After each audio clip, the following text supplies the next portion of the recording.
We introduced some stuff that I think we might have mentioned during maybe Gamescom in Germany a little bit about this, but I went through basically our new take on internal politics. So first up, I introduced the concept of political power, which is something we modeled after, well, basically how Hitler kind of got into power from 36 onwards by being, well, a very very lucky guesser and seeing how the other nations would react.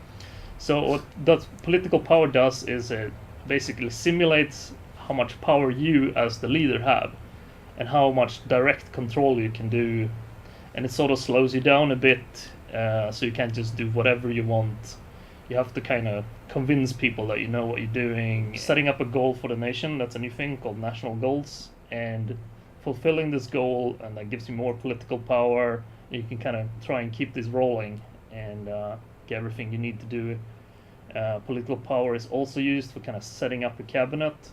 So say you want to prove yourself and you set up some goals and say to remilitarize the Rhineland, show that nobody actually bothered to stop you. They could, of course, but it might not be great for the other nations to do that early. We also introduced a fan favorite from Hearts of Iron 2, which was called tech teams back then, and we call them just companies now, because they directly influence manufacturing stuff as well. We researched historical companies that did stuff, and you can kind of pick who's going to be your primary developer for each branch. So we have like a light aircraft manufacturer, tank manufacturer, stuff like that, and each kind of have a combination of either research bonuses or actually change the starting stats of units.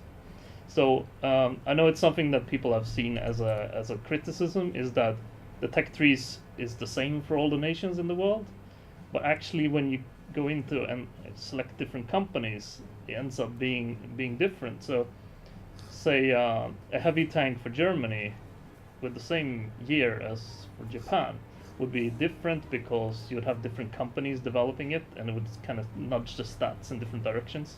Say that you pick Porsche, which historically did fairly a little bit too advanced designs that had reliability issues. They liked electronics a bit too much and stuff like that. And so that will be a weakness if you run with Porsche as your main tank producer. You're going to end up with slightly less reliable tanks. They're going to break down a lot more in the field, so you're going to have to match production. Or once you get enough kind of experience using them in the field, you can actually try and fix these errors. We have ways of kind of shifting the government, which depending on how far of a stretch it is, can cause civil wars. So then you'd have to basically win the civil war to get what you expect. Yeah, so say Germany converting to democracy early, you probably have to do some groundwork there to pull that off, or make sure you get support from the democracies. As for you asked earlier about kind of like the balance between historical accuracy and railroading and stuff like that. So the idea behind these is to kind of shift the AI towards a historical path, right? Mm-hmm. But there's always kind of random options that affects other stuff. There's also a whole bunch of alternate history goals as well as, so these are all like what we call like the historical goals, that stuff that we specifically script for a certain nation. And for example, Japan has basically two paths, which is one is what they did historically, and the other one is kind of building up more of an aggression together with Germany against Russia, for example. And this was something that was discussed at the time inside Japan. Yeah, where did you get the statistics from for your airplane models? Okay, so researching this actually turns out to be a bit of a pain in the ass, because when you're trying to find certain stats like average range and stuff like that, it can be quite hard to find that, and it's in like a mix of units and stuff. So I actually booted up my old favorite game from, I don't even know, it's like 2001 or something, IL-2. Which one? Sturmovik. Oh, yeah. The old flight sim. Yep. Because they have great like range data on pretty much everything. and kind of just sat there playing that a day and wrote down all the numbers. Yeah, it turns out that it's really difficult to find statistics for Russian airplanes unless you're Russian. Yes. Of course. Somebody in the chat is asking whether or not we can show them the wheelchair RPG troops. Oh, they're still in the game? I'll go to the actual panel in question that they're referring to, if you don't mind.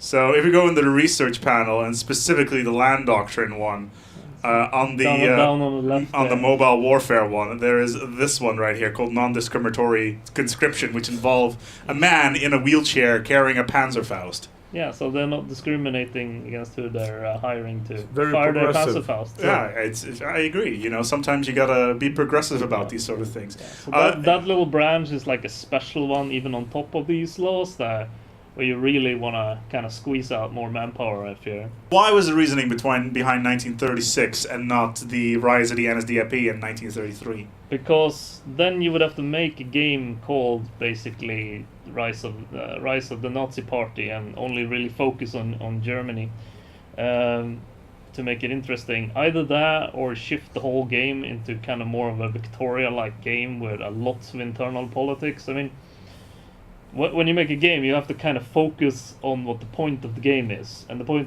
point of Hearts 4 is to do a war game, and it doesn't really. There's no way we can both develop something more detailed than Victoria and do Hearts in the same game, because Jacob would never give me the money for it.